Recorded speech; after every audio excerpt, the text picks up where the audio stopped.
All right. Teach Me Grappling. What's up, everybody? Brian Peterson here. And I've got a visitor. Come on in here. This is Royce right here. Okay? But he goes by Royce. I call him Royce. I can't help it. Royce, tell us about yourself. Where are you from? New York. He's from New York. New York City? No, Long Island. Long Island. Okay, he doesn't get that reference. You got to be older for New York City. That's the whole paste pecani sauce commercial. Anyway. Teach Me Grappling. What's up, guys? That was Royce then. This is Royce now. 3 years later, and he's a giant 14-year-old.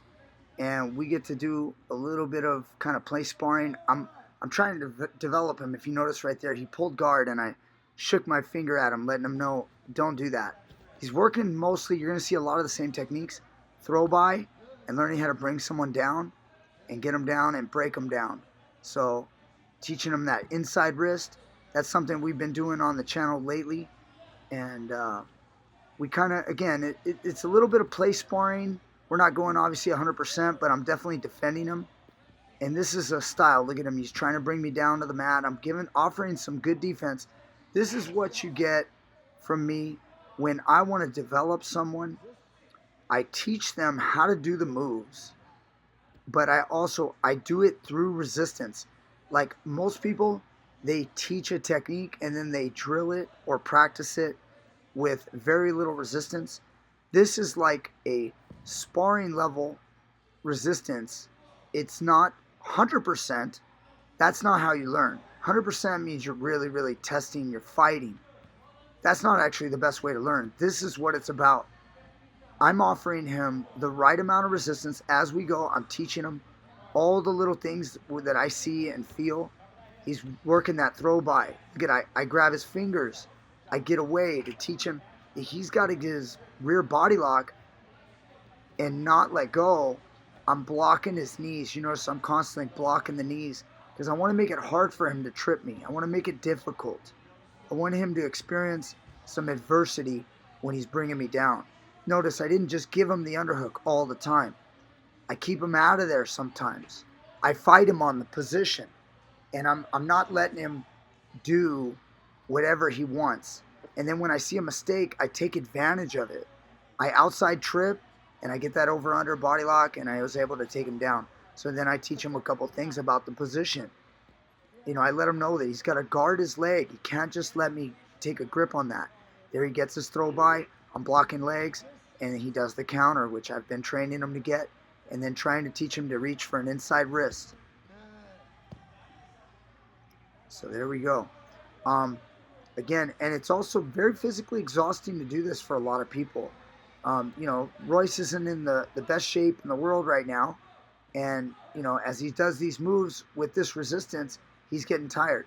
Now, so am I, but mostly because I'm straight off the couch, I don't even work out anymore. But, you know, I'm used to this. I've been doing this for so many years now that it doesn't get me tired. There, I attempt a little slide by. He counters, and then I counter with a little seonagi right there, taking him down with an arm throw. Again, so I kind of show him right here. You got to be careful when you go behind people. When he's body locking and he's going behind me, that you can get hit with that little simple, you know, arm throw when you're running behind someone. And then I believe a little bit later when we get into it, I actually allow him to do it back to me so that he can experience the offensive side. Here it is with the club dig and the throw by again. Okay, again, a lot of the same techniques, beautiful lift. We've been working on that mat return, that lift to bring the guy back to the mat and get your control that way. Notice I have a push and a snap. I catch an arm drag him to the mat. Okay, again, if he's getting lazy, I'm gonna kind of bite him a little bit. I check a foot sweep. I don't mean literally bite him. I mean make him pay. Hit another arm drag again. He's kind of getting lazy, and I'm noticing it. So I don't want him lazy. Okay, I want him to kind of wake up. So there, I feed him some feints, catch my own little underhook, get my own throw by working. Again, he's exhausted. So now I give him a little payback. I do the same move that he's doing to me. I do it back to him. Then I teach him how to get some hand control and separate. Again, he is tired. I'm obviously a little tired, but, you know, because I've been doing this a long time and we are He is only a 14-year-old, although bigger than me. He's not really getting me to a breaking point. But see, as he slowly gets up, I get up, I give him a smile. I let him know he's got to keep moving. 2-on-1, I feint him, snap his hands. I keep coming at him. I don't let him breathe. There's that simple 2-on-1, and I use it to go behind because, again, he is slow. Crosses or trip, snatch the wrist, break him down. Again, you see here, I help him up, but at the same time I push him. I want to make him realize he's got to be aggressive. I want him to go back to New York, where he's from, and take with him an intensity to drilling and sparring. Even though this is not full live sparring, it has an intensity. I play a little joke on the lady that's watching us spar a little bit.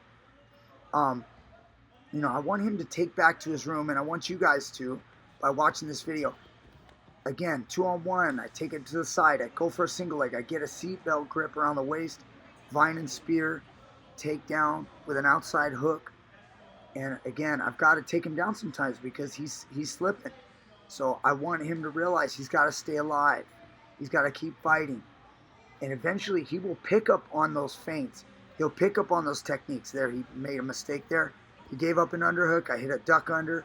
Now I realize his elbow's open. That was too easy on that duck under. I'm showing him how I block out. I blocked out on his body lock, and he used a beautiful snap down. That's something we went over. And now he's running the wrist control with a spiral. Putting my head in the mat, very nice. Got to keep breathing, just keep moving. Doesn't matter how tired you are. And there, I notice his elbow is out, so I hit kind of like a little duck high crotch. And watch, again, I'm like, oh, you're going to put your elbow out? I'll do it again. Now he's like, how'd he get behind me? I'm foot sweeping him, just touching his feet. I make him attack the same move and do the same move right back to me. This is how learning works. Not always, but it's a very good way to learn. Again, he's getting tired. Push your opponent. Push your training partner. Show him stuff, but I'm not just beating him up. I give him enough time. There was an arm drag, and then again, he paused, countered my arm drag, so I hit him with another counter with the arm throw or a follow-up. Okay, here it is for him. See, he saw it, and then I let him hit a nice little arm throw on me. So sometimes I'll counter a move of my athlete, and I know they want it, so I'll give them another opportunity.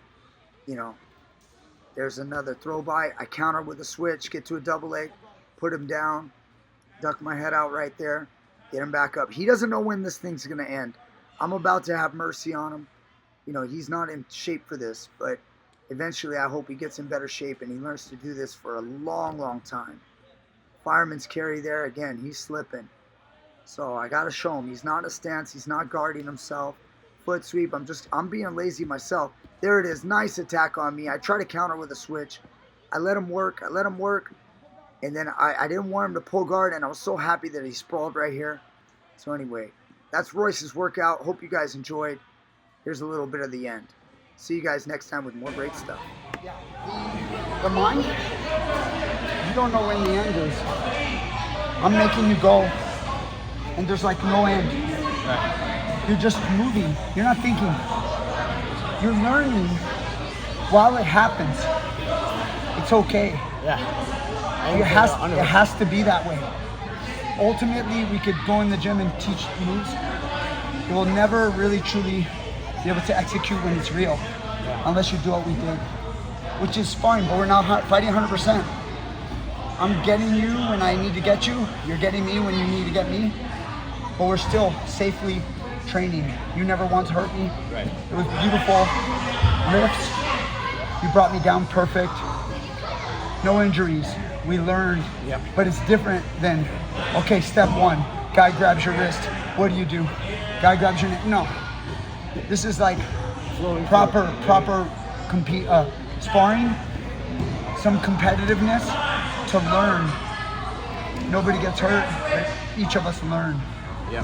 That was perfect. And then your mind never gets a chance. I'm not giving you a chance to ask questions. I ask questions of you with my grappling. You answer my questions with your grappling, not with our words. Thank you. Thank you.